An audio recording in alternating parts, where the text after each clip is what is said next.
Shalom, selamat sore Bapak Ibu yang terkasih di dalam Tuhan. Puji Tuhan, hari ini kita bisa berkumpul lagi untuk beribadah bersama walaupun secara online, tapi kita bersyukur kita bisa lihat wajah-wajah ibu-ibu semua satu sama lain. Dan puji Tuhan semua dalam keadaan sehat-sehat. Dan hari ini kita berkumpul beribadah kepada Tuhan, mau bersyukur kepada Tuhan. Mari ibu-ibu yang terkasih, bapak ibu yang terkasih, kita mau menundukkan hati dan pikiran kita masuk dalam saat itu. Ya Allah Bapa yang Maha Kasih, terima kasih Tuhan, kami datang menundukkan hati kami dan pikiran kami kepadamu. Kami mau fokus beribadah padamu ya Bapa di sore hari ini. Tolong kami Tuhan, berkati setiap alat yang kami gunakan di rumah kami masing-masing.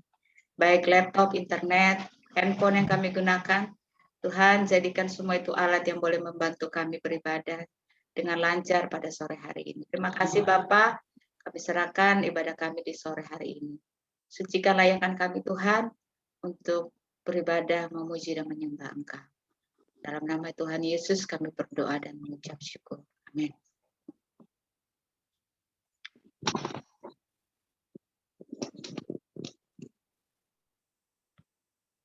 Ibu yang terkasih, kita mau angkat pujian yang pertama. Kita mau katakan bahwa mari kita mau datang bersyukur kepada Tuhan, karena sepanjang hari-hari yang boleh kita lewati, semua karena anugerah Tuhan kita ada sampai hari ini. Kita mau angkat.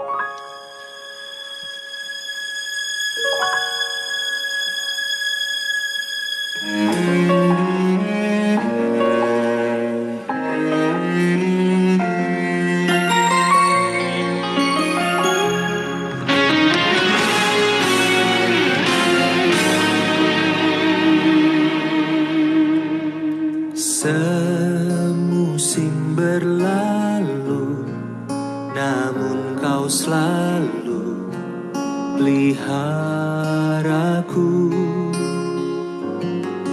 Kasih dan setiamu tak pernah layu di hidupku. Lebih luas dari samudra, kebaikanmu Bapa takkan habis di hidupku. Lebih tinggi dari cakrawala, tak terbatas kasih-Mu. Sungguh ku bersyukur.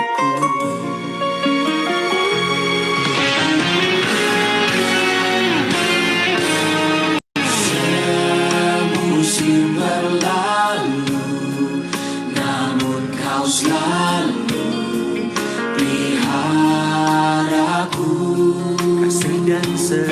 Kasih dan setiamu tak pernah layu di hidup. Lebih luas dari samudra, kebaikanmu Bapa takkan habis di hidupku. Lebih tinggi dari cakrawala, tak terbatas kasih-Mu. Sungguh bersyukur.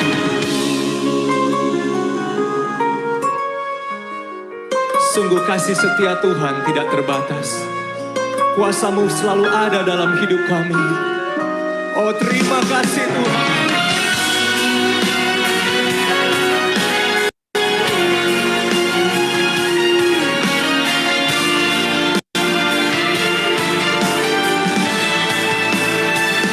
Lebih luas dari samudra, kebaikan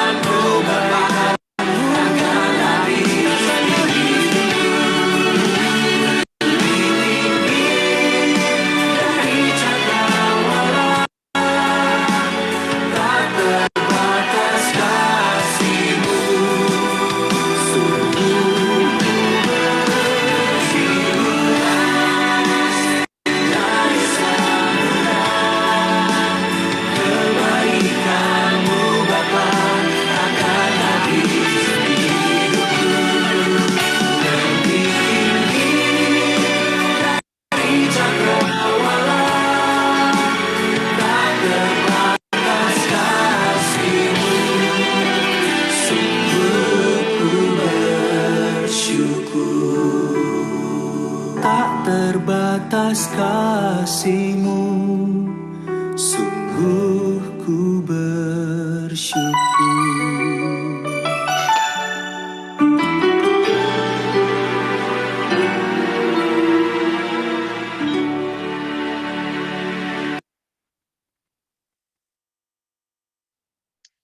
Bapak Ibu yang terkasih, mari kita satu dalam doa.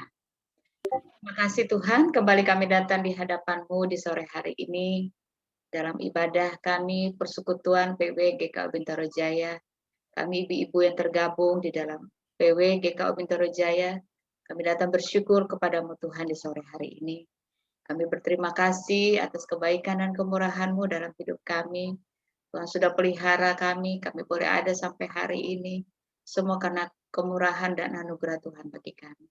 Kami bersyukur Tuhan, secara online kami bisa berkumpul untuk beribadah kepada Tuhan. Terima kasih Bapa, kami datang untuk saling mendoakan, mendengar firman Tuhan, dan juga saling menguatkan di dalam Tuhan. Mari Bapa, Engkau menolong kami dalam ibadah kami ini Tuhan, biarlah dari awal, pertengahan, hingga akhirnya ibadah ini hanya boleh jadi di dalam nama Bapa, Anak, dan Roh Kudus. Di dalam nama Tuhan Yesus kami berdoa dan mengucap syukur. Amin.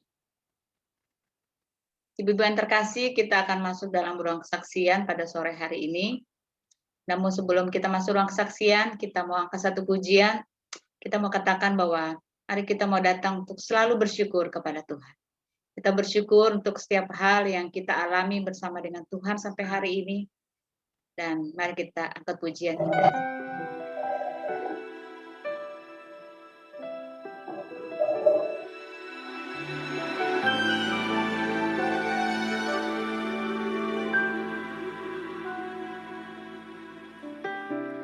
Dengan apa ku membalas kasih-Mu yang ku terima dari-Mu? Dengan apa ku membalas cinta-Mu? Oh Yesusku, ku mau selalu bersyukur, selalu bersyukur. Kau Tuhan yang setia, yang selalu menopang. Ku mau selalu bersyukur, selalu bersyukur. Kau Bapa-Ku yang setia.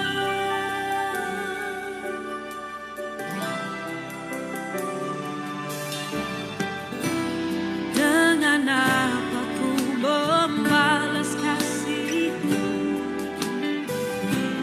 yang ku terima dari-Mu? Oh, dengan apa ku membalas cinta-Mu? Oh Yesusku, ku mau selalu bersyukur, selalu bersyukur. Kau Tuhan yang setia, yang selalu menopang. Ku mau selalu bersyukur, selalu bersyukur. Kau Bapa-Ku yang setia.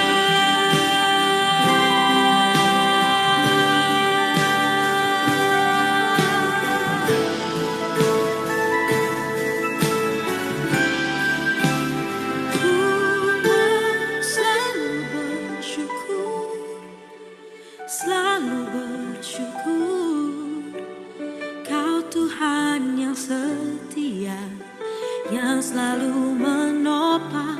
Ku mau selalu bersyukur, selalu bersyukur. Kau Bapa-Ku yang setia. Selalu bersyukur, selalu bersyukur. Kau Tuhan yang setia, yang selalu menopang.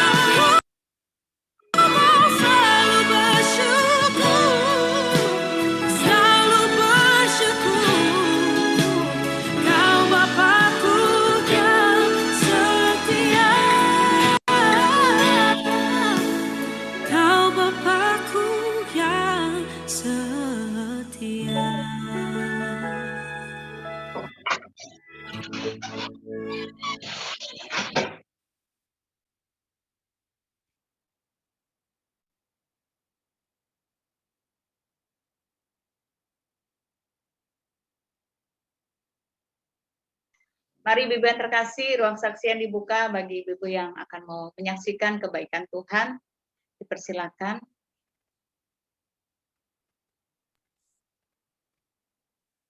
Silakan.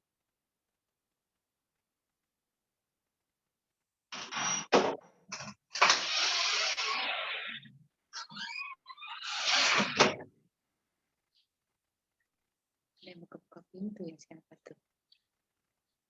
Oke, silakan yang mau bersaksi pada sore hari ini dipersilakan. Ada yang mau bersaksikah?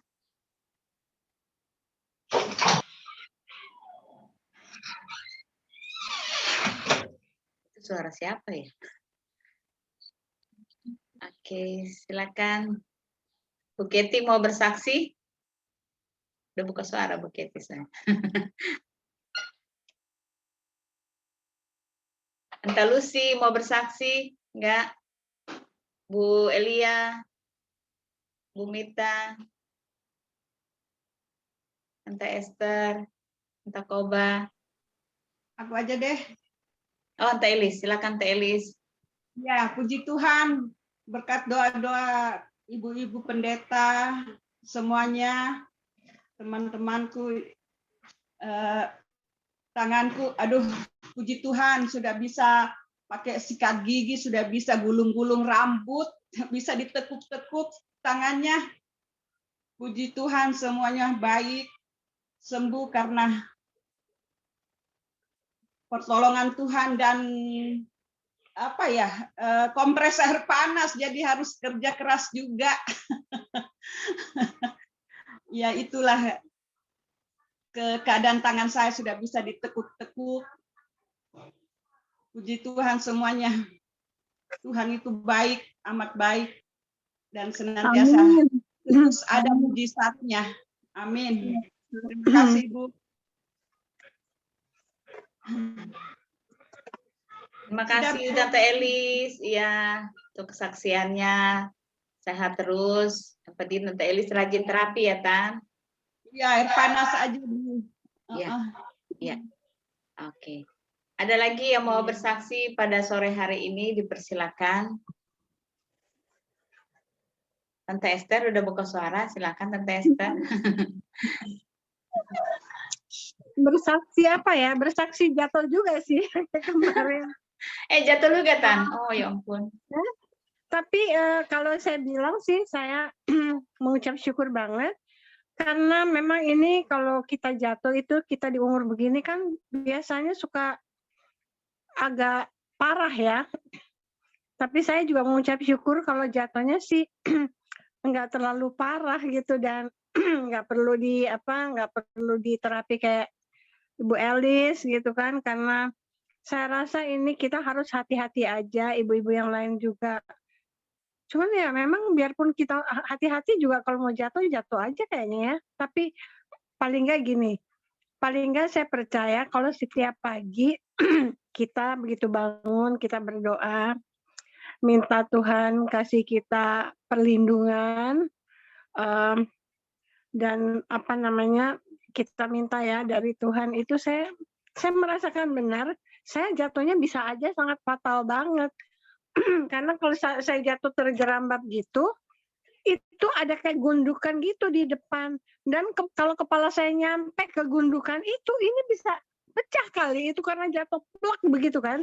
Jadi saya tetap merasa bahwa kita tetap tiap hari minta perlindungan Tuhan, walaupun memang ada hal-hal yang nggak bisa kita hindari, jatuh itu juga karena kesalahan kita sendiri, tapi kita tetap dilindungi Tuhan. Dan untuk apapun juga, saya pikir bukan soal jatuh, untuk apapun juga di dalam aktivitas kita setiap hari itu begitu bangun tidur, itu yang kita syukuri untuk kita boleh bangun pagi hari dengan tubuh dan jiwa yang segar, dan juga untuk aktivitas kita tetap minta perlindungan Tuhan. Saya pikir kita semua melakukan itu dan memang kita harus melakukan seperti itu. Jadi saya mengucap syukur kalau saya nggak terlalu parah atau ini ya harus terapi atau apa. Saya mengucap syukur, itu aja yang saya mau sampaikan. Terima kasih Bu Yusti. Terima kasih Tante Esther kesaksiannya. Ada lagi yang mau bersaksi? Saya deh, Bu. Oh ya, Bu Mita, silakan Bu. Ya, saya mau cerita bagaimana kebaikan Tuhan dalam keluarga besar, dalam arti keluarga besar. Bulan 1 kemarin, tahun 2020, mama saya dipanggil Tuhan, dan tidak lama kemudian, bulan 6, nenek saya, orang tua mama, dipanggil Tuhan. Dan di situ kita sebagai anak-anak dari mama, di keluarga mama, itu maksud saya, kita mewakilin mama gitu di tengah-tengah keluarga mama. Mama saya itu anak yang tertua gitu di keluarga. Jadi pergumulan kami alami gitu di tengah-tengah keluarga dari mama.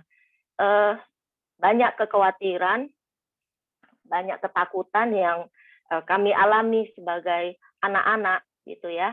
Kami di situ sebagai anak, sebagai keponakan, dan sebagai cucu gitu. Jadi tapi di sisi lain kami harus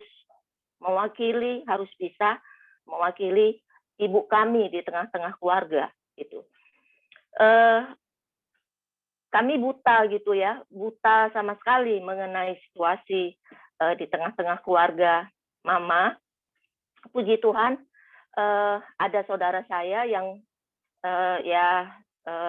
menyarankan, kasih masukan secara hukum gitu ya, secara hukum apa yang harus kami lakukan. Tapi di sisi lain kami harus mengutamakan komunikasi secara kekeluargaan. Ternyata saya bersyukur sekali, puji Tuhan gitu, apa yang kami khawatirkan itu ternyata dijawab Tuhan, dibuka Tuhan satu persatu, ditunjukkan gitu kan, dan ternyata apa yang kami alamin dari keluarga yang istilahnya yang hak dari mama kami gitu. Kami tetap menghormati orang tua karena kami itu om, tante-tante, dan kami itu anak-anak gitu ya di situ. Tapi saya berdoa Tuhan tolong supaya kami tetap menghormati orang tua kami, dan itu om kami, itu tante-tante kami. Tapi dan jauhkan dari kami gitu hal-hal yang sia-sia, hal-hal yang membuat kami lupa Tuhan, hal-hal yang membuat kami tidak bersyukur atas kasih karunia. Karena apa yang kami alami, apa yang kami dapat, kami nikmati sampai saat ini, itu semua hanya kasih karunia Tuhan gitu. Jadi kami jangan lupa diri, bersyukur. Dan sampai sekarang semuanya selesai. Di sisi lain kami tidak buta secara hukum. Di sisi lain juga kami tetap kekeluargaan, tetap menghormati om tante kami yang orang tua kami juga gitu. Kekeluargaan tetap nomor satu. Kami juga tetap memposisikan sebagai keluarga gitu. Ikatan keluarga tetap kami jaga gitu. Dan Tuhan buka semua, dan kami melihat bagaimana pertolongan Tuhan luar biasa gitu. Luar biasa. Saya juga bisa cerita begini, butuh keberanian gitu bersaksi. Butuh keberanian untuk bercerita. Tapi saya melihat dan merasakan bagaimana kuasa Tuhan itu gitu.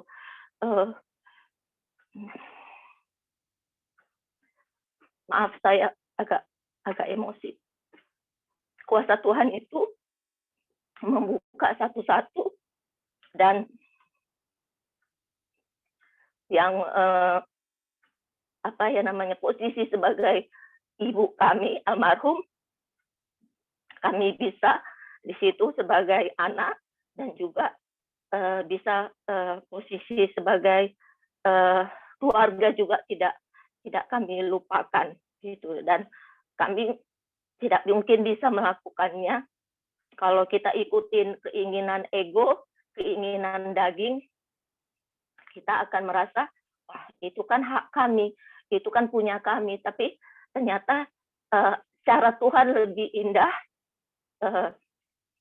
Dia menyelesaikan dan kami harus bersikap baik kepada orang tua kami, gitu ya, om, tante, kami tetap harus menghormati karena Tuhan telah menolong kami. Tuhan telah menolong kami dan dengan rasa bersyukur kami juga harus bersikap menyenangkan hati Tuhan, yang apa Tuhan yang sukai itu yang harus bisa kami lakukan. Dan puji Tuhan, semuanya berjalan baik dan hubungan kekerabatan ya tetap berjalan dengan baik gitu, karena kami tahu saya dan Sari merantau, adik-adik saya masih ada di Medan dan mereka harus berhubungan sama keluarga semua, tetap bersatu, dan kami mencontoh teladan dari orang tua bagaimana keluarga itu harus satu. Kalau kita bersatu, keluarga tidak pecah belah, itu akan membuat Tuhan senang, dan kasih Tuhan itu tidak akan hilang di tengah-tengah keluarga. Itulah yang diajarkan orang tua, dan puji Tuhan dengan itu kami bisa meneruskan apa yang telah dicontohkan di teladan dari orang tua kami. Ya, itu yang bisa saya saksikan bagaimana Tuhan itu hebat. Dengan caranya dia menyelesaikan sepanjang kita berserah, sepanjang kita tetap setia, dia menyelesaikannya dengan baik. Itu yang bisa saya saksikan pada ibu-ibu. Terima kasih, Tuhan Yesus memberkati. Terima kasih untuk Bu Mita untuk kesaksiannya. Udah 3 ya. Dari saya terakhir cuma mau ngasih tips sekalian, tips kesehatan. Jadi tadi malam itu suami saya sakit gigi. Giginya tuh ada yang bolong, udah suruh ke dokter gigi, nggak mau ke dokter gigi mulu gitu ya. Giliran sakit, teriak dia, nangis gitu. Aduh sakit gigi. Jadi ibu kalau sakit gigi itu ambil itu aja bawang putih itu loh, bawang putih tunggal ya. Ya, bawang putih tunggal ya namanya ya. Pokoknya bawang putih deh, bawang putih yang kita biasa masak gitu kan. Ada 2, satu lagi kan bawang putih yang biasa, satu lagi Bawang yang putih cutting, ya bawang putih cutting ya. ya bener.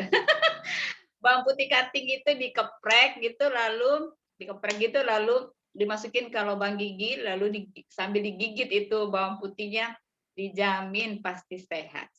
Ditaruh begitu sebentar doang langsung sembuh, sakitnya hilang sampai hari ini. Jadi itu sekalian tips untuk ibu-ibu. Pahit rasanya. Iya, rasanya pasti nggak enak. Cuman kan daripada sakit gigi, mendingan itu yang digigit. Jadi itu ya sekalian tips. Jadi ibu kalau sakit gigi jangan lupa ambil bawang putih, daripada cari obat, kan belum tentu juga ada obat, tapi kalau bawang putih kan biasa selalu ada ya di rumah ya. Jadi itu aja, dikeprek lalu taruh di gigi yang sakit, dijamin berapa menit langsung hilang sakitnya. Itu saja dari aku. Mestinya di YouTube itu. Siap. Dari Yusti Manise. Yusti, untung aja Panus nggak gigit kamu, gigit bawang putih. Aduh, bahaya. Oke. Gitu ya dari aku. Kita mau masuk dengan firman Ibu ya di sore hari ini. Mari kita siapkan hati kita.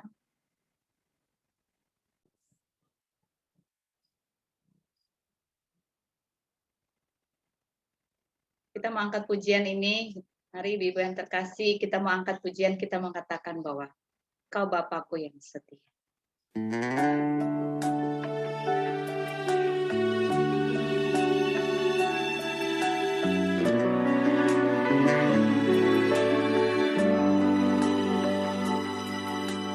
Bapa, Kau setia. Bapa, Kau mulia. Tenanglah jiwaku, aman bersamamu. Lebih dari harta, Kaulah segalanya. Tenanglah jiwaku dalam hadiratmu. Kau tunjukkan kasih setiamu. Kau menyediakan yang ku perlu. Kau setia, Kau mulia, dulu, sekarang, dan selamanya. Kau tunjukkan kasih setiamu. Kau menyediakan yang ku perlu. Kau setia, Kau mulia, Bapa, Kau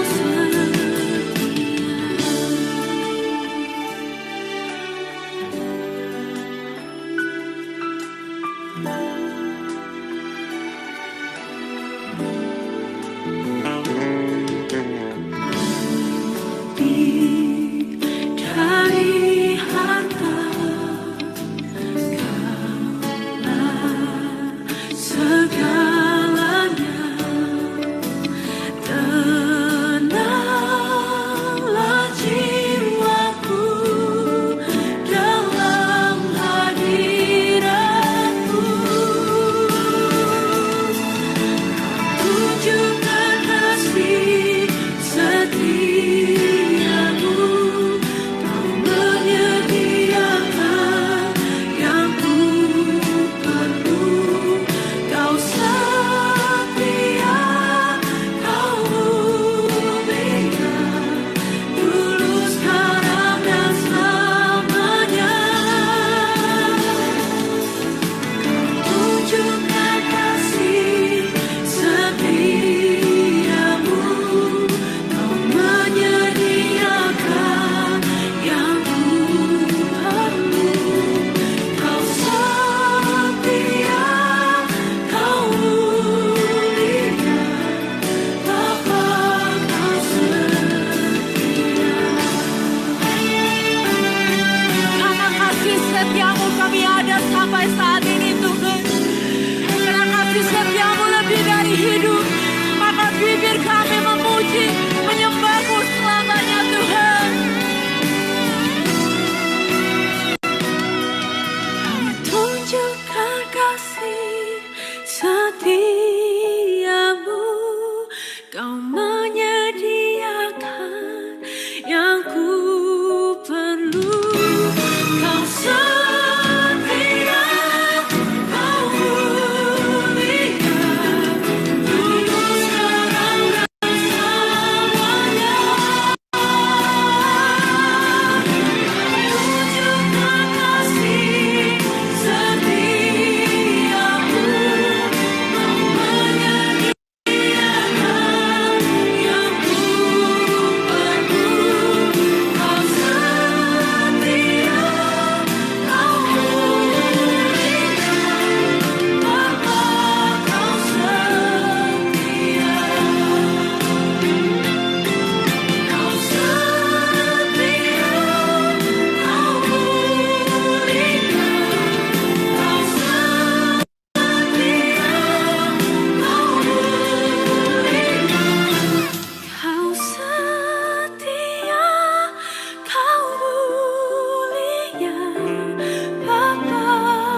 Baik,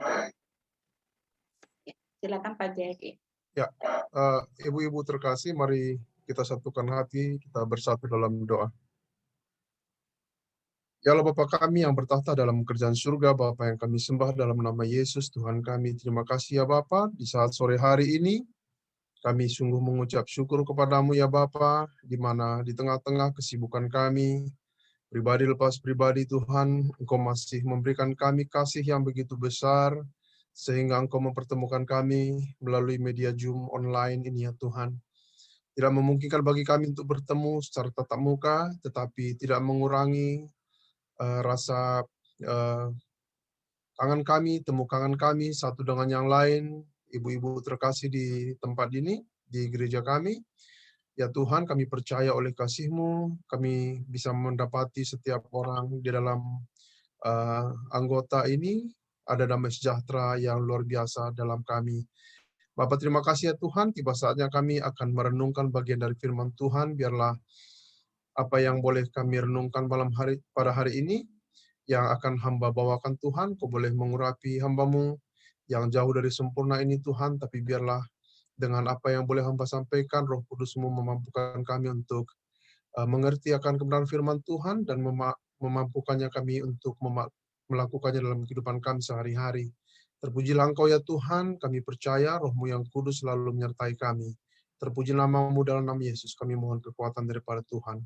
Amin. Ibu-ibu yang terkasih, kita materinya masih sama. Mudah-mudahan nggak bosan karena materi ini lagi, karena udah berapa hari Minggu.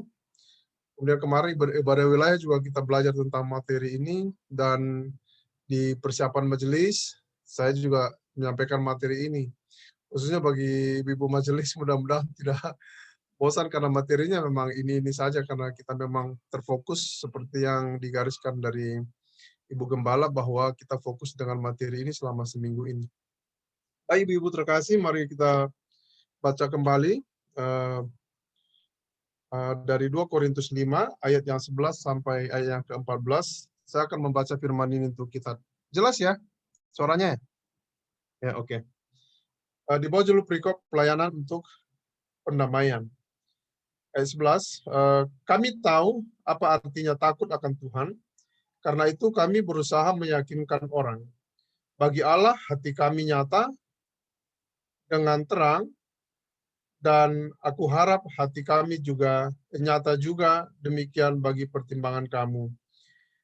Dengan ini kami tidak berusaha memuji-muji diri kami sekali lagi kepada kamu, tetapi kami mau memberi kesempatan kepada kamu untuk memegahkan kami supaya kamu dapat menghadapi orang-orang yang bermegah karena hal-hal lahiriah dan bukan batiniah. Sebab jika kami tidak menguasai diri, hal itu adalah dalam pelayanan Allah, dan jika kami menguasai diri, hal itu adalah untuk kepentingan kamu. Sebab kasih Kristus yang menguasai kami, karena kami telah mengerti bahwa jika satu orang sudah mati untuk semua orang, maka mereka semua sudah mati. Baik, ibu-ibu terkasih, tema kita seperti tema minggu lalu disampaikan Bapak Pendeta Ronald Manalu adalah karya pengorbanan Kristus, bagian yang pertama karena kita masuk ke minggu sengsara yang pertama. Jadi berdamai dengan Allah sesama dan diri sendiri. Ibu terkasih, kita sudah banyak membahas, mendengar beberapa khotbah juga dari Bapak Ronald kemarin sudah jelas. Kalau saya sih sudah melihat kalau saya tangkap sih banyak sekali. Kemarin juga Pak Risman juga sudah sampaikan juga firman ini. Dan tadi saya bingung ini mau sampaikan apa lagi nih, karena ibu-ibu ini. Karena saya ambil dari peristiwa ini tak apa, tapi ya nggak apa-apalah. Mungkin kita akan mencoba untuk tidak pernah jemu-jemu dalam mendengarkan firman Tuhan, dalam memberitakan firman Tuhan, agar kita semakin diingatkan ternyata itu bisa merangsang kita untuk lebih lagi untuk mencari tahu lagi kebenaran firman Tuhan. Kalau kita lihat dari judulnya adalah berdamai dengan sesama. Dalam artian berdamai ini berarti harus ada kata penting dari sini adalah ada pendamaian atau kata damai. Damai itu ya tentu artinya sangat luas ya, tapi kalau yang disampaikan Pak Pendeta Ronald kemarin, itulah damai sejahtera itu sesuatu hal yang itu datangnya dari Tuhan. Dan kata perdamaian ini adalah sesuatu hal yang mutlak, apalagi terjadi bagi kita orang Kristen. Kenapa? Kenapa kita harus berdamai dengan Tuhan? Tentu kita tahu bagaimana riwayat manusia sejak manusia jatuh ke dalam dosa, di mana si Hawa dia tertipu daya ketika dia memakan buah terlarang yang Tuhan yang ada di Taman Firdaus. Dan sejak itulah manusia itu bisa menyadari karena keingintahuannya atau ingin pengetahuannya itu lebih mendekati Allah sehingga dia jatuh ke dalam dosa. Dan sejak manusia jatuh ke dalam dosa tentu harus ada pendamaian yang diberikan oleh Tuhan, sehingga apa yang Tuhan berikan pendamaian itu tentu kita sudah tahu bahwa bagaimana Kristus berkorban untuk pendamaian, juru pendamai bagi kita antara manusia dengan Tuhan, dan tidak ada jalan lain yaitu dengan menerima pendamaian yang disampaikan oleh Tuhan. Karena pendamaian itu tentu harus ada dua arah. Jadi kalau hanya satu arah, tentu tidak bisa ada pendamaian. Kenapa sampai saat ini masih banyak saja orang-orang yang kalau kita lihat secara kerohanian belum bertumbuh, tentu dia belum berdamai dengan Tuhan. Atau mungkin dia belum berdamai dengan dirinya sendiri. Maka penting sekali kita mengulang-ulang terus bagaimana caranya agar kita bisa berdamai dengan Allah, berdamai dengan diri sendiri, dan berdamai dengan sesama kita. Yang intinya bahwa setiap orang, yang pertama itu adalah kita harus berdamai dulu dengan diri kita sendiri. Kalau menurut saya. Kalau pendamaian Tuhan beri itu, tentu itu sudah sifatnya adalah universal, berlaku bagi semua orang. Maka kalau kita baca dari pemberitaan ayat ini, ayat firman Tuhan yang kita baca dari 2 Korintus 5 ini menunjukkan bagaimana Rasul Paulus, seorang rasul yang hebat, dia menyampaikan pelayanan untuk pendamaian bagi jemaat Korintus. Tentu ini juga boleh berlaku bagi kita jemaat modern saat ini, yaitu sebagai pelayan untuk pendamaian. Nah, kalau kita perhatikan bahwa memang sih dalam setiap pemberitaan, baik pemberitaan firman, pemberitaan salib, pasti ada saja yang tidak suka dengan pemberitaan itu. Itu tidak suka tentu dengan firman yang disampaikan, kemudian juga tidak suka dengan bahkan orang-orang yang menyampaikan firman Tuhan itu sendiri, itu sering sekali mendapat celaan. Ini dialami sendiri oleh Rasul Paulus. Kalau kita baca perjalanan pelayanan daripada Rasul Paulus, karena mengapa sih orang kok begitu tidak suka dengan apa yang disampaikan oleh Rasul Paulus tentang pemberitaan firman Tuhan? Kalau kita tahu bahwa Rasul Paulus ini kan bukan dari orang yang tiba-tiba menjadi seorang pribadi yang luar biasa, tidak. Dia bukan terlahir dari seorang yang seperti kalau saya lihat ada pendeta yang memang dia dari kecil itu dididik oleh orang tuanya itu sudah Kristen, percaya Kristus, dan tingkah lakunya itu tidak merokok, tidak ini, tidak apapun, dan dia sampai sekarang dia eksis. Tetapi kalau kita lihat Rasul Paulus ini bukan, dia tuh seperti sebuah pribadi yang sangat bertolak belakang dengan masa lalunya. Kalau kita belajar dari masa lalu Rasul Paulus, dia siapa? Kalau kita baca di Filipi 3, kalau bisa diperinci bahwa Paulus mengakui bahwa dia adalah disunat pada hari ke-8, dan dia juga bukan seperti orang-orang lain yang tidak bersunat. Dia adalah bangsa Israel, yaitu bangsa umat pilihan Allah. Kemudian dia berasal dari suku yang jelas, dia suku Benyamin. Kemudian dia orang Ibrani asli, kemudian dia juga orang Farisi yang mempunyai jabatan yang strategis dalam suku Yahudi. Kemudian yang paling terkenal adalah dia adalah penganiaya jemaat. Jadi kalau menurut tradisi orang Yahudi bahwa orang-orang yang menganut ajaran yang tidak sama dengan Yahudi tentu harus ditumpas. Dan inilah pekerjaan dari seorang Paulus di masa lalu. Terus apa yang membuat Paulus begitu berubah secara radikal, secara drastis dalam hidupnya? Kalau kita lihat perjumpaan Paulus itu dengan Tuhan Yesus yaitu di gerbang pintu kota Damsyik, ya itu terjadi perubahan yang sangat radikal. Ini banyak terjadi kalau saya lihat sekarang di media-media di YouTube sekarang sudah pintu dunia itu terbuka ya.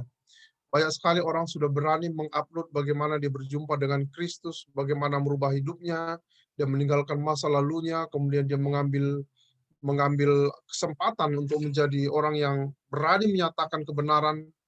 Bahkan orang yang Kristen yang sejak awal sendiri pun belum tentu seradikal dia untuk mengakui. Saya lihat contohnya seperti kalau di Indonesia itu seperti siapa namanya pendeta siapa? Yang tuh yang anaknya ini tadi tuh pendeta siapa? Bukan, yang dari Islam itu. Ya, Saifuddin Ibrahim ya. Mungkin semua tahu ya Pak Saifuddin Ibrahim ya. Saya sering mendengar khotbah dia itu luar biasa ya. Jadi ya memang orang-orang seperti itu, orang-orang yang berjumpa dengan Kristus itu memang luar biasa gitu.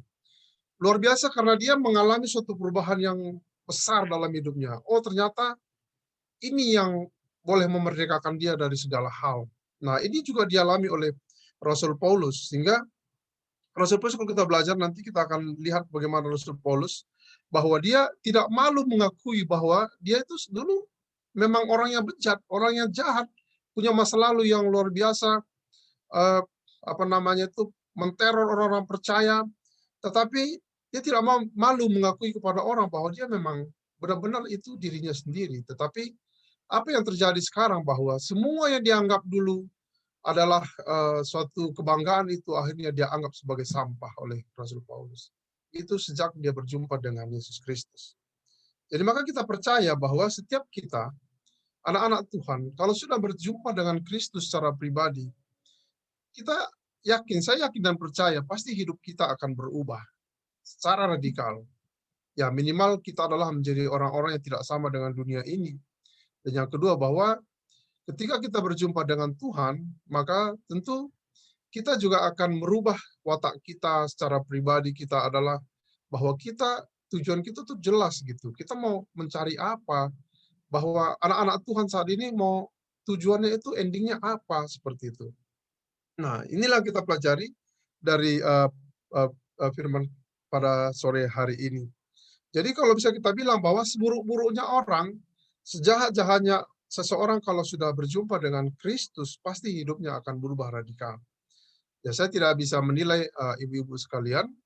Mungkin saya juga secara pribadi kalau mau saya menyaksikan kehidupan saya juga artinya fokus dalam pelayanan, kemudian fokus di dalam melayani Tuhan itu juga sejak menikah. Saya menikah itu umur saya sudah agak 30-an. Tapi kalau saya cerita masa lalu saya, wah luar biasa.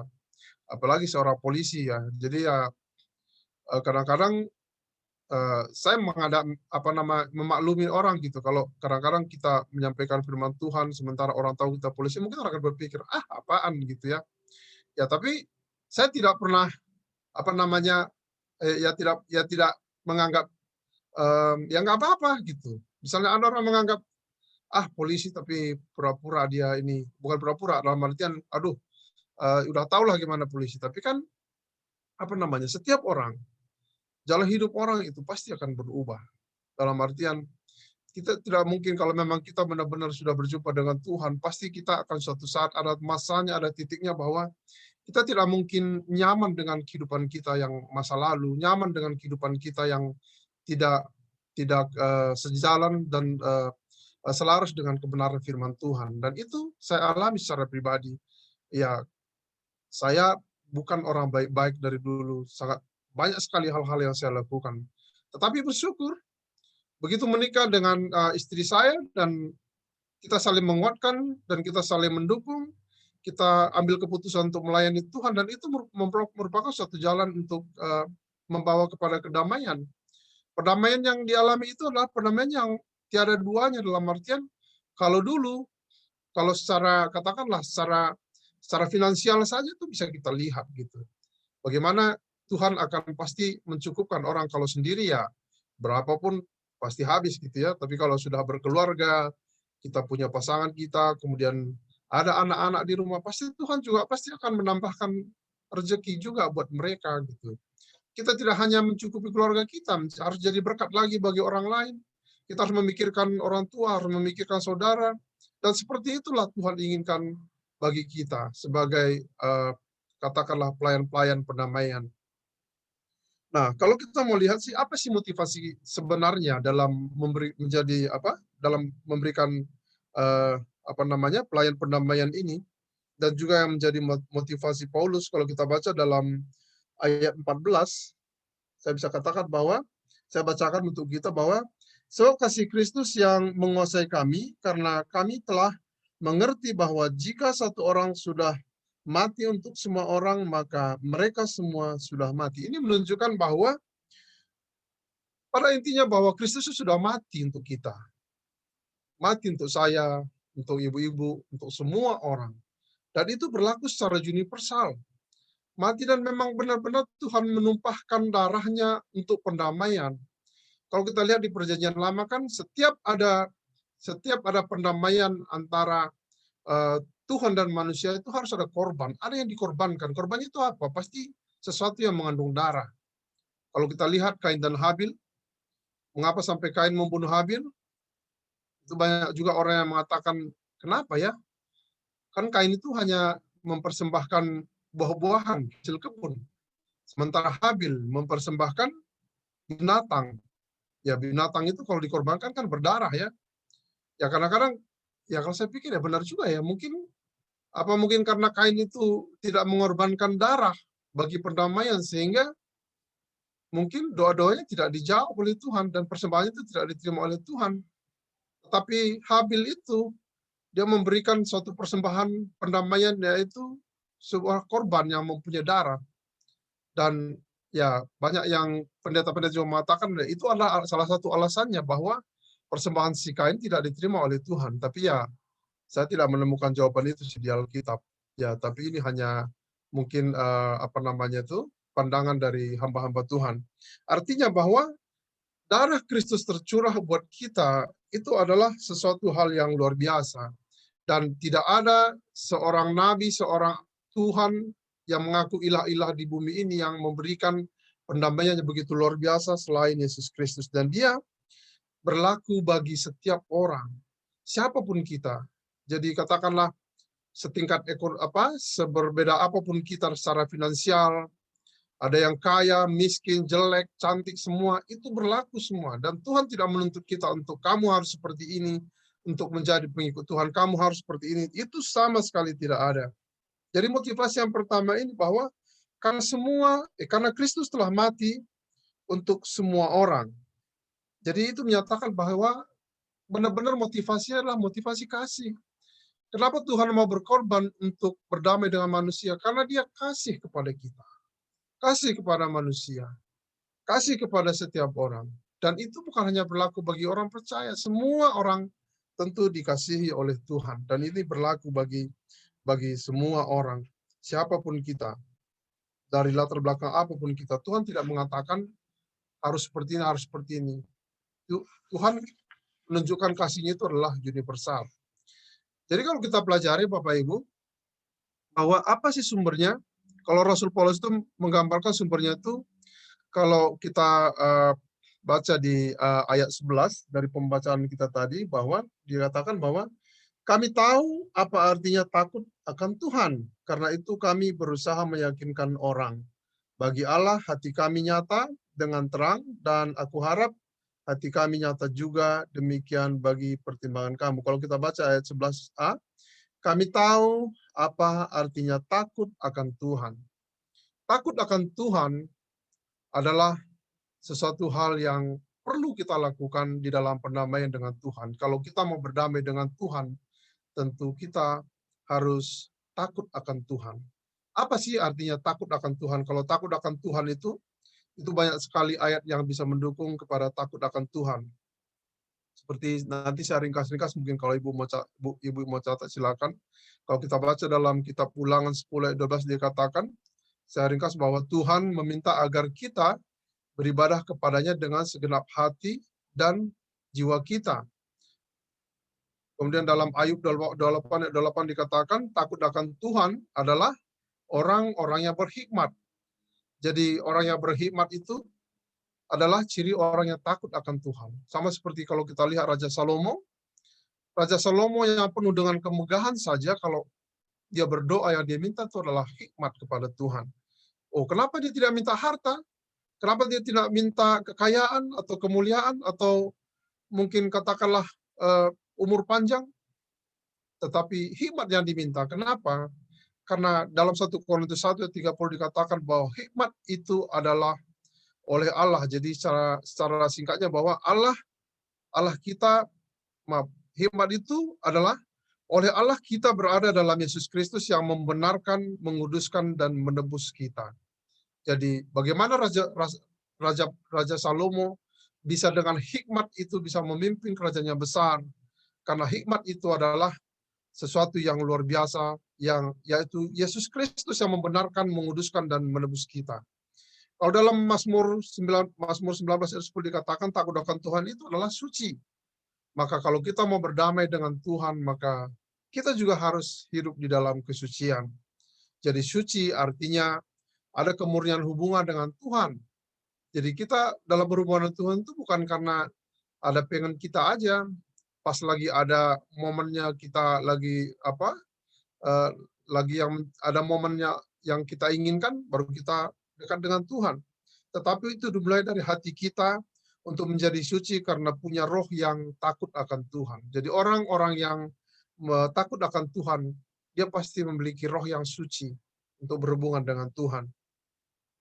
Kita lihat lagi dalam Amsal 1 ayat 7 dikatakan bahwa takut akan Tuhan adalah permulaan pengetahuan. Tetapi kalau kadang-kadang pengetahuan ini kalau juga kita mau terlalu tinggi, pengetahuan kita sama seperti pengetahuan yang disampaikan oleh Hawa ketika ketika dia dirayu oleh ular agar kamu tahu pengetahuan itu setingkat Tuhan. Nah, ini juga tidak seperti itu. Tetapi jika ingin anak-anak kita pintar juga, berikanlah dia ketakutan, rasa takut akan Tuhan, hormat akan Tuhan, maka dari situlah akan diperoleh sumber-sumber pengetahuan di dalam dirinya. Kemudian dalam Amsal 9 ayat 10 juga dikatakan permulaan hikmat adalah Allah adalah sumber hikmat. Jika mau berhikmat, tentu kita harus meminta kepada sumbernya, yaitu Allah itu sendiri. Jadi kalau kita bisa sampaikan bahwa kalau kita takut akan Tuhan, artinya maka kita menjaga hidup kita sungguh suci, kesucian hidup kita jaga, sungguh-sungguh menjauhi kejahatan, kemudian maka kita tentu akan beribadah kepada Tuhan, dan tentu kita semua akan diselamatkan oleh Tuhan. Jadi kalau kita mau simpulkan bahwa kalau kita mau berdamai dengan Tuhan, maka yang harus kita lakukan itu adalah kita takut akan Tuhan. Bagi orang-orang yang takut akan Tuhan, tentu kita akan bisa lihat bahwa dia akan punya hubungan pribadi dengan Tuhan. Makanya gampang sekali kalau menurut saya, ibu-ibu sekalian, kalau melihat orang yang sudah berdamai atau belum dengan Tuhan, maka lihat aja buahnya. Sama seperti pohon itu, seperti pepatah bilang bahwa buah tidak jauh dari pohonnya. Jadi kalau misalnya orangnya sudah berdamai dengan Tuhan, maka lihat aja. Tapi kalau misalnya kita menjumpai teman kita atau rekan-rekan kita, lihat aja reaksinya kalau misalnya ada sesuatu. Belum apa-apa langsung tersinggung lah, kemudian cepat menuduh, underestimate sama orang lain, curiga terus. Sedikit ngomong ini langsung baperan. Saya yakin orang-orang seperti itu adalah orang-orang yang belum berdamai dengan dirinya sendiri. Jadi kita bisa lihat kalau kita tidak termasuk daripada orang-orang yang seperti itu yang sampaikan itu, ya berarti puji Tuhan mungkin kita sudah termasuk kepada orang-orang yang sudah berdamai dengan diri kita sendiri. Kalau kita belum beres dengan diri sendiri, jadi bisa dikatakan bahwa kita menyia-nyiakan kasih Kristus sudah mati bagi kita dan darahnya tercurah bagi kita. Bagi setiap kita, anak-anak Tuhan yang sudah menerima pencurahan darah Kristus, maka sudah semestinya kita sudah berdamai dengan diri kita sendiri. Karena kalau kita tidak berdamai dengan diri kita sendiri, maka mustahil kita bisa berdamai dengan Tuhan dan berdamai dengan orang lain tentunya. Jadi bagaimana sih ciri-cirinya orang yang belum berdamai dengan dirinya sendiri? Memang banyak sekali orang yang mencari ketenangan dalam hidupnya, perdamaian dalam hidupnya, ya tentu banyak alasannya. Misalnya kita katakan ada yang terbawa dengan masa lalunya, ada yang terbawa dengan mungkin dari silsilah keluarga, dia termasuk orang yang eh, tidak diinginkan dan sebagainya. Banyak hal-hal yang membuat dia merasa dirinya adalah tertuduh. Dan sering sekali saya lihat orang yang menganggap bahwa ya dirinya itu memang eh, benar-benar merasa bahwa dia itu sangat orang tidak pantas gitu, orang tidak pantas hidup, sehingga segala kemewahan, kepura-puraan gitu, apapun yang dilakukan untuk menyenangkan hatinya. Padahal itu ujung-ujungnya adalah maut. Kalau dia tidak bersatu dengan Tuhan dan tidak membawa hidupnya kepada Tuhan, maka itu hanyalah kesia-siaan belaka. Jadi saya pernah bisa mengutip waktu Bu Pendeta Iren juga sampaikan bahwa kalau kita tidak bisa berdamai dengan diri kita dan berdamai dengan Tuhan, maka sia-sialah pengorbanan Kristus di kayu salib. Sama saja seperti kita mengambil cawan darah Yesus, kemudian kita tuangkan ke wajahnya dan kita katakan, saya tidak menerima itu. Ya seperti itulah kerasnya atau jahatnya kalau kita masih hidup tidak berdamai dengan diri kita sendiri. Sesungguhnya saya pikir ya memang apa yang harus kita pertahankan dari keegoan kita masing-masing. Memang secara pribadi sih pasti ada keegoan kita gitu ya. Jadi kadang-kadang kita menganggap ya diri aku ya memang aku hebat lah, siapa diri saya. Kemudian saya dengan orang lain itu dibandingkan seperti apa gitu ya. Jadi itu sebenarnya hal-hal yang harus itu tidak bisa lagi ada dalam kita. Saya yakin ibu-ibu di sini semua kita sering bertemu di dalam ibadah-ibadah. Harapan kita tentu kita memiliki hati yang damai, hati yang bersekutu dengan Tuhan, beribadah dengan Tuhan, dan kita tentu sudah juga berdamai dengan sesama. Jadi apapun yang terjadi ya dalam bermasyarakat dengan sesama atau berkeluarga, kadang katakanlah dengan suami kita atau anak-anak di rumah gitu ya, ya nggak usahlah gampang berperan gitu. Ya hadapi dengan kasih. Ya namanya juga setiap manusia tidak ada yang sempurna, pasti memiliki kekurangan. Ya terlebih kita juga. Bahkan bagaimana karya penebusan itu bagi diri kita, bukan pada saat kita terima Tuhan kita langsung sudah bebas dari semua masalah, tidak. Tuhan katakan bahwa setiap hari ada perubahan dalam hidup. Itulah kenapa kita harus beribadah. Itulah kenapa kita harus berkumpul di Zoom ini. Kalau enggak, ya sudah terima Tuhan, ya udah tinggal tidur aja. Nanti meninggal masuk surga, ya belum tentu. Kita harus berjuang dan ya setiap ada hal yang menjadi kita perjuangkan, yang kita ingin tinggalkan itu tidak mudah. Ya sama seperti saya ceritakan bahwa saya meninggalkan merokok saja itu tidak mudah karena sudah merupakan suatu kebiasaan. Tetapi ketika merokok itu tidak berdamai gitu. Tetapi apa yang harus kita lakukan ya untuk berdamai dengan diri sendiri, ya sudah kita harus berkorban.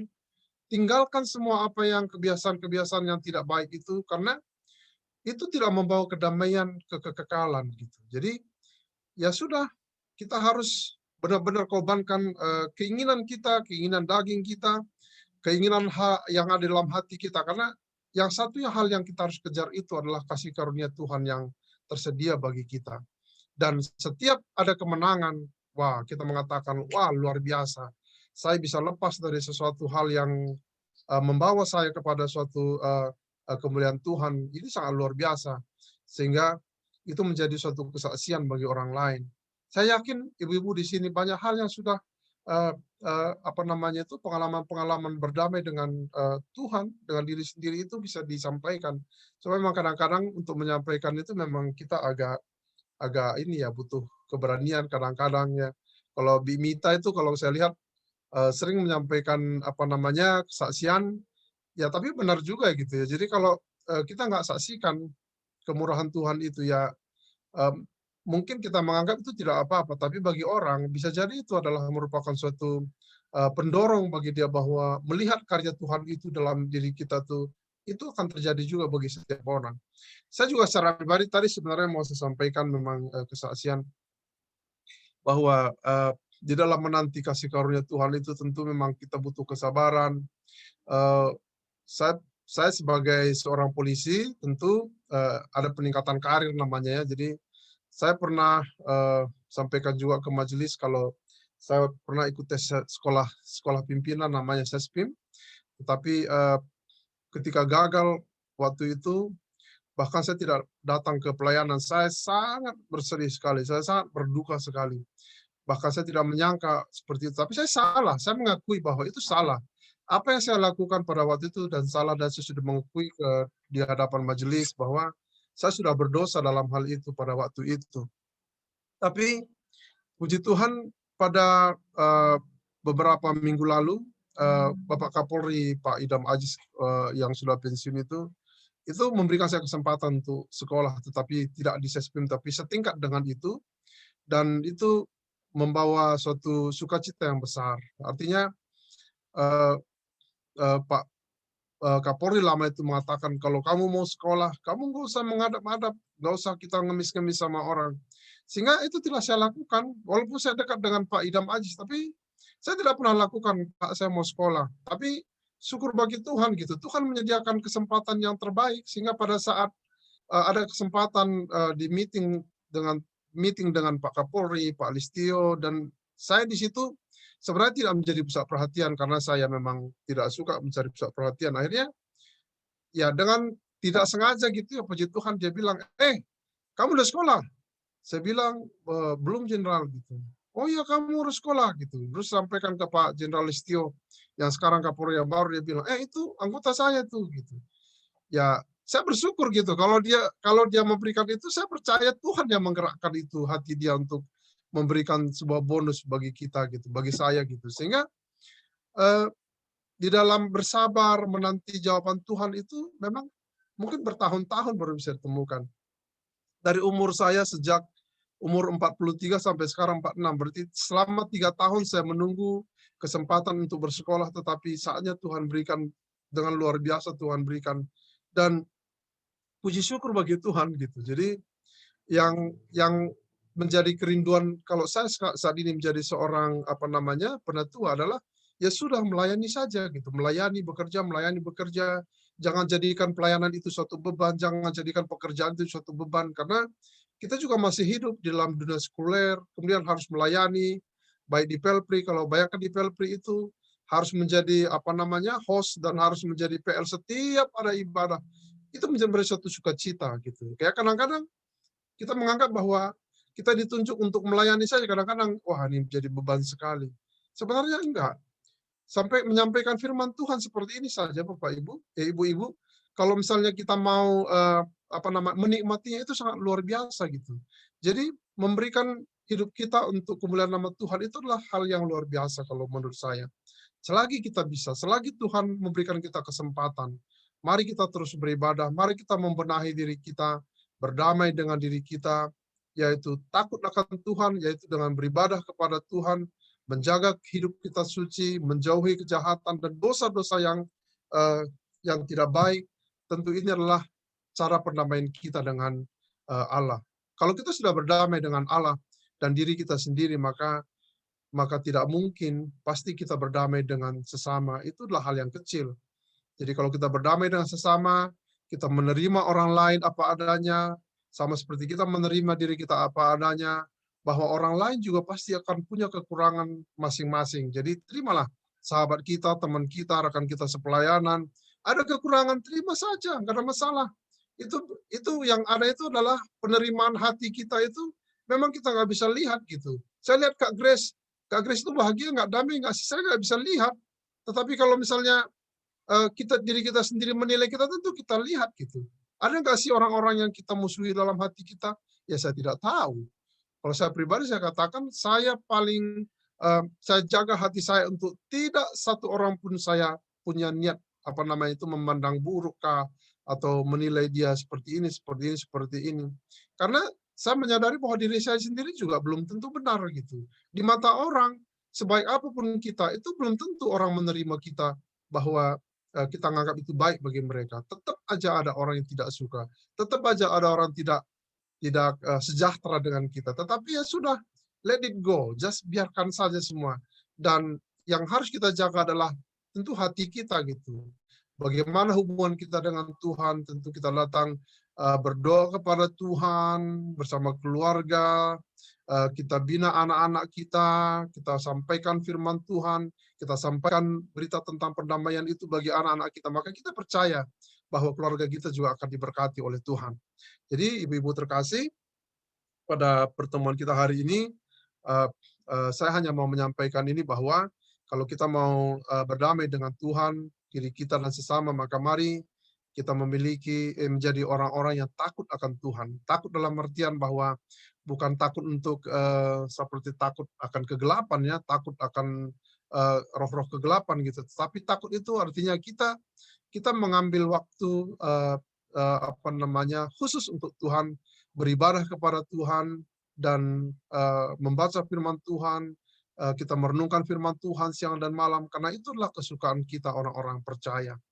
Demikian ibu-ibu sekalian, Tuhan Yesus memberkati kita semua di dalam memasuki di akhir minggu ini, dan semoga perjalanan hidup kita bersama Tuhan sungguh menyenangkan, karena Tuhan selalu menyediakan berkat-berkat yang baru bagi kita. Haleluya.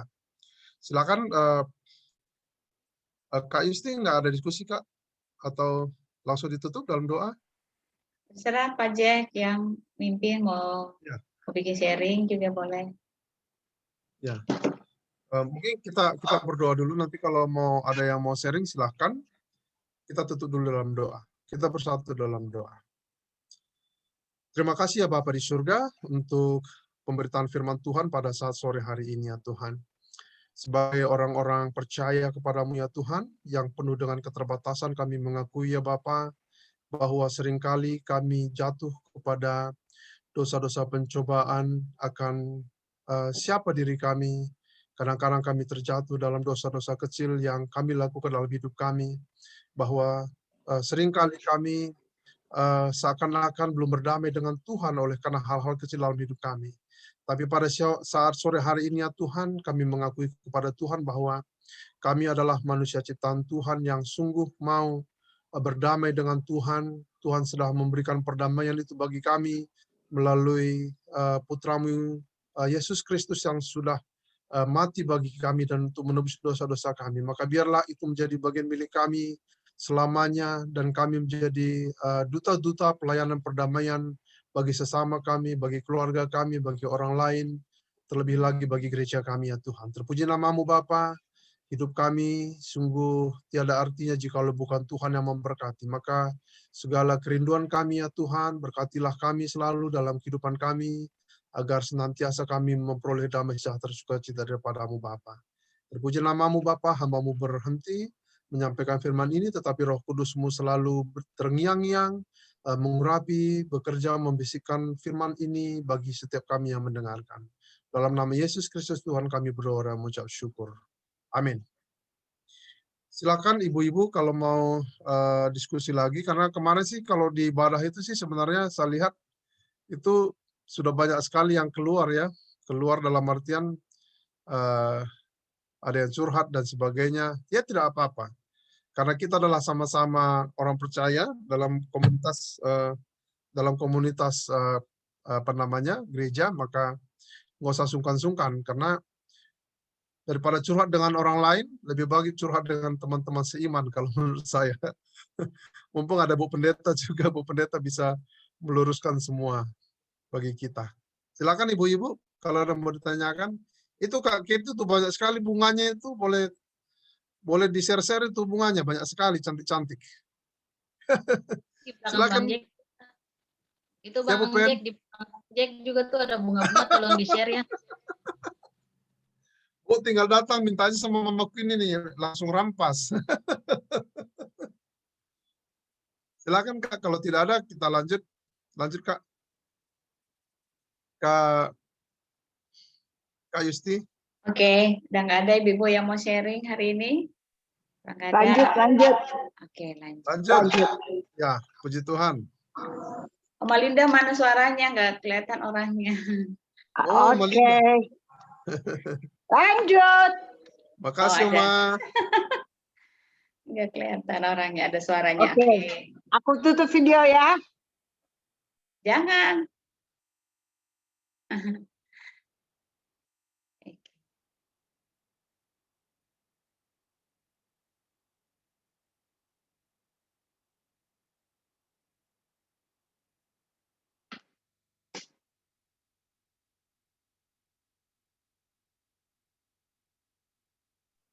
persembahan, Kak?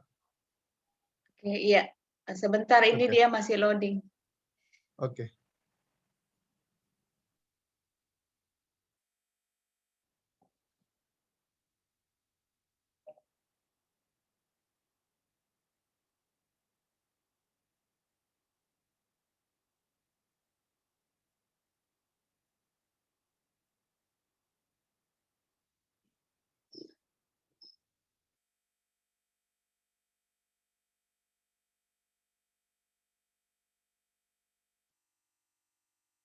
Pak Jack langsung doa syafaat ya Pak, maaf internetnya lagi lola. Kita mau doa syafaat. Ya. Ada yang mau didoakan, Ibu-ibu?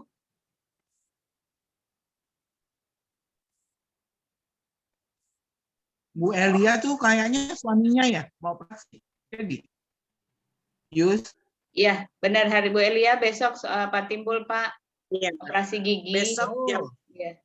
besok jam 7 rumah sakit, jam 10 puasa, jam 5 akan Operasi gigi ya. di rumah sakit mana Bu Elia? Akidah Parung Serap. Oke.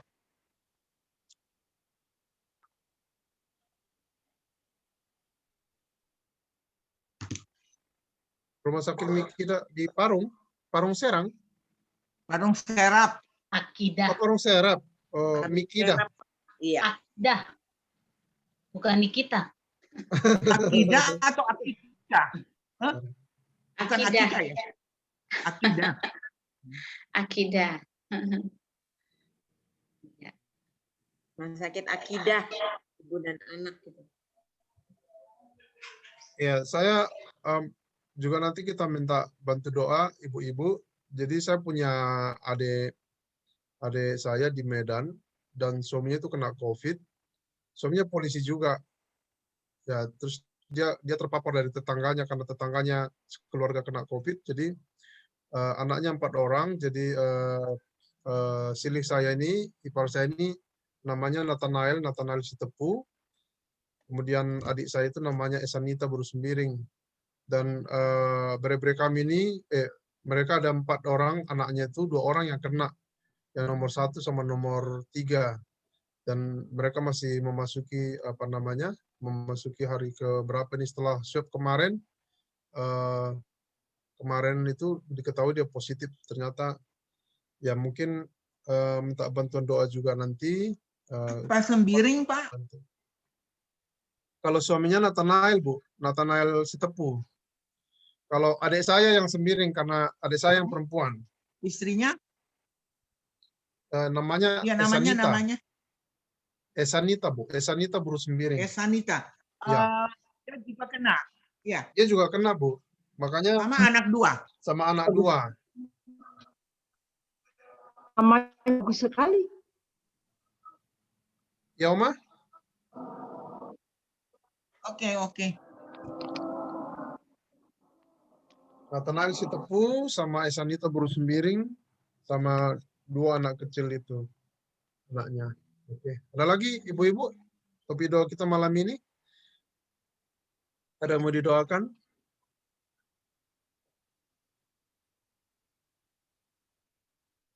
Tidak ada ya? Udah ada, udah gitu kali Pak. Begitu aja ya. Oke, baik. Mari ibu-ibu kita masuk ke dalam doa syafaat. Kita bersatu dalam doa.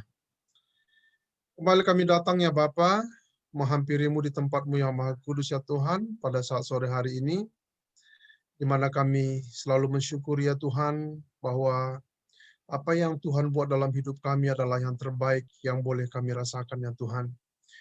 Ya Tuhan, kedamaian yang ada dalam hidup kami adalah datang daripada Tuhan, dan kami sungguh mensyukuri ya Tuhan, kami boleh berjumpa dengan Tuhan secara pribadi, sehingga membawa diri kami saat ini apa adanya Tuhan.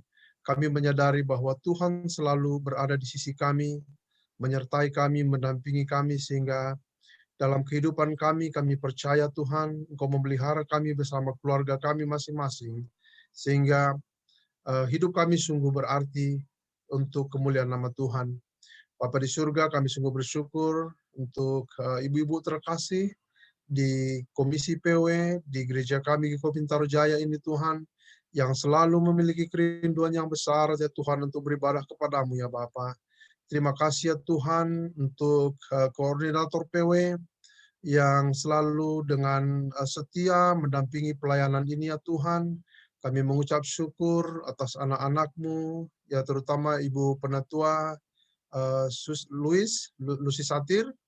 Demikian juga dengan pengurus PW ya Tuhan, seperti Oma Linda dan Kak Keti, Ibu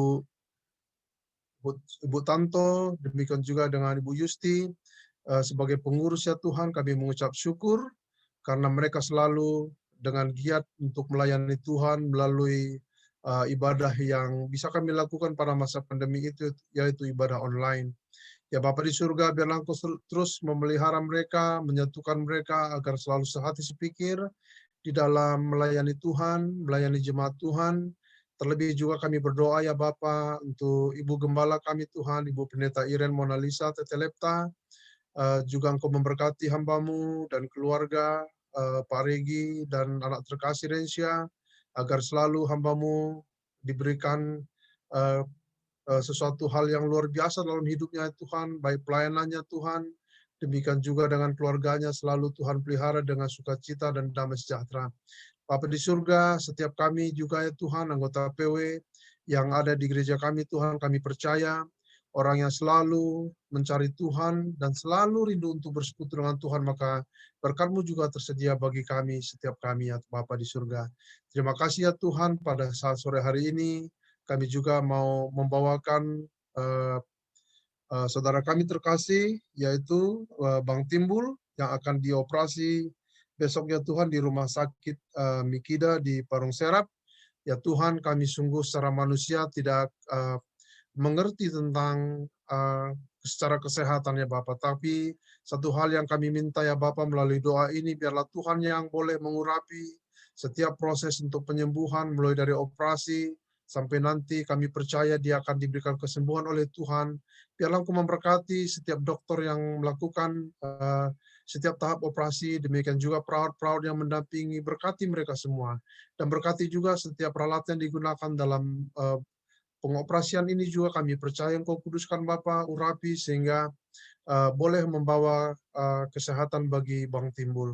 Kami percaya keluarga juga dengan setia boleh memohon kepada Tuhan dan dengan setia berdoa kepada Tuhan untuk kesembuhan Bang Timbul sehingga dia boleh beraktivitas kembali seperti sedia kala oleh karena pertolongan Tuhan. Demikian juga ya Bapa, pada sore hari ini ya Tuhan, kami boleh mengangkat keluarga dari silih kami, Nathanael Setepu Tuhan, dan adik kami Esanita Buru Sembiring, dan 2 orang bre-bre kami Tuhan, keponakan kami yang terpapar COVID-19 di Tanjung Merawa, Medan ya Bapa di surga. Biarlah Tuhan yang terus memberikan kekuatan ya Tuhan bagi mereka. Dan juga anak-anak yang tidak terpapar Tuhan, Engkau melindungi mereka, agar mereka terus sehat Tuhan, sehingga kami percaya pertolongan Tuhan selalu ada bagi mereka di sana ya Tuhan. Terpuji nama-Mu ya Tuhan, dalam hari-hari kehidupan kami. Kami mau Tuhan, kami berjalan bersama Tuhan, sehingga perjalanan kami dengan Tuhan akan membawa damai sejahtera di dalam kehidupan kami. Terpuji nama-Mu Bapa. Inilah doa kami malam hari ini ya Tuhan, yang kami alaskan hanya melalui Putra-Mu Yesus Kristus Tuhan kami yang telah mengajar kami berdoa, doa Bapa kami. Bapa kami yang di surga, dikuduskanlah nama-Mu, datanglah kerajaan-Mu, jadilah kehendak-Mu di bumi seperti di surga. Berikanlah kami pada hari makan kami secukupnya, dan ampunilah kami akan kesalahan kami, seperti kami juga memberi bersalah kepada kami. Dan janganlah bawa kami dalam pencobaan, tapi lepaskanlah kami daripada yang jahat. Karena Engkau yang punya kerajaan dan kuasa dan kemuliaan sampai selama-lamanya. Amin. Silakan Kak. Ya, Ibu yang terkasih, kita akan memberikan persembahan pada sore hari ini.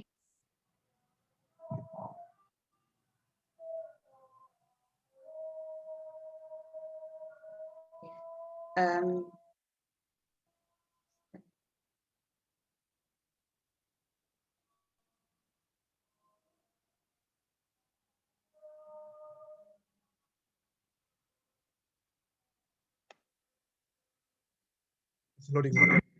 Iya, dia dari tadi loading atau kenapa? Loading tiba-tiba.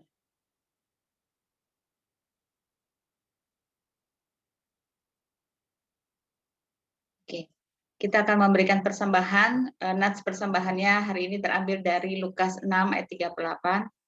Berilah dan kamu akan diberi, suatu takaran yang dipadatkan, yang digoncang, dan tumpah keluar. Akan dicurahkan ke dalam ribaanmu. Sebab ukuran yang kamu pakai untuk mengukur akan diukurkan kepadamu. Ibu-ibu yang terkasih, selamat memberi.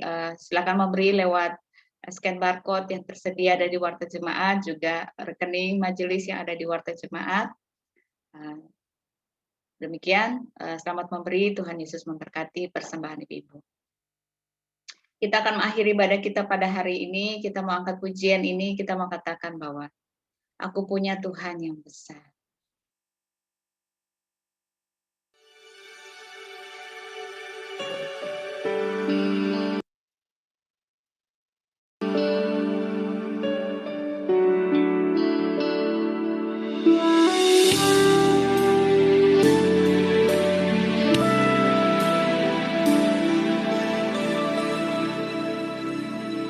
Ku hidup karena percaya Kau yang berjanji setia, pengharapanku selalu ada di dalam-Mu.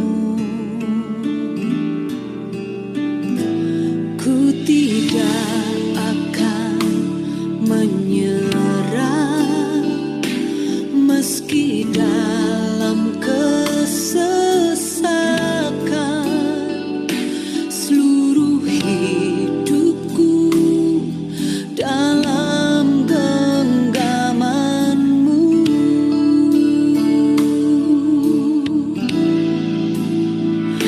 Aku punya Tuhan yang besar, yang telah berjanji dan sanggup menggenapi. Imanku bersepakat percaya kuasa-Nya. Ku terima sekarang kemenangan dari-Mu.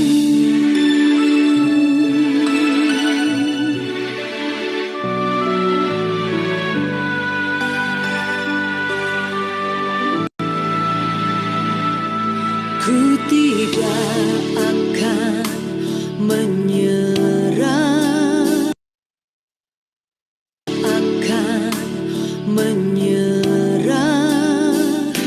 meski dalam kesesakan,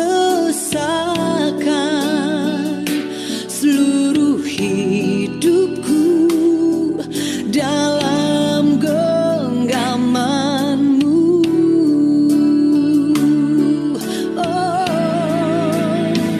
Aku punya Tuhan yang besar, yang telah berjanji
Silakan Pak Jack untuk doa berkat. Oke. Mari Ibu-Ibu, sebelum kita masuk ke doa berkat, belum doa persembahan belum ya? Sekalian doa persembahannya, Pak. Oke, mari kita berdoa untuk persembahan kita. Bapa di surga, terima kasih Tuhan, jikalau kami boleh memberi juga pada saat sore hari ini, baik kami yang sudah memberi, atau kami akan memberi nanti. Berkatilah setiap rupiah yang kami kumpulkan Tuhan, agar boleh dipergunakan untuk pelayanan kasih dan keadilan. Kami percaya berkat-Mu mengalir dalam keluarga kami, melalui pekerjaan anak-anak-Mu, tangan-tangan anak-anak-Mu yang bekerja, Engkau berkati, urapi Tuhan, sehingga apapun yang dipegang berhasil, dan anak-anak juga diberkati dengan damai sejahtera daripada Tuhan.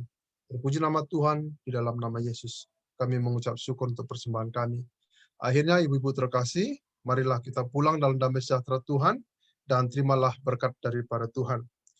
Tuhan memberkati engkau dan melindungi engkau. Tuhan menyinari engkau dengan wajah-Nya dan memberi engkau kasih karunia. Tuhan menghadapkan wajah-Nya kepadamu dan memberi engkau damai sejahtera. Bapa, terima kasih. Bapa, terima kasih. Bapa, terima kasih. Bapa di dalam surga, ku berterima kasih.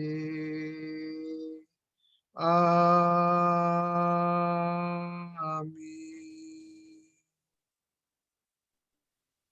Amin. Terima kasih banyak. Terima kasih Pak Jack. Terima kasih Pak Pak Jack Jack. untuk firman-Nya. Terima kasih Gusti. Terima kasih, Ibu Bujur Pak semua. Jack, bujur Terima semangat Pak kasih. Jack.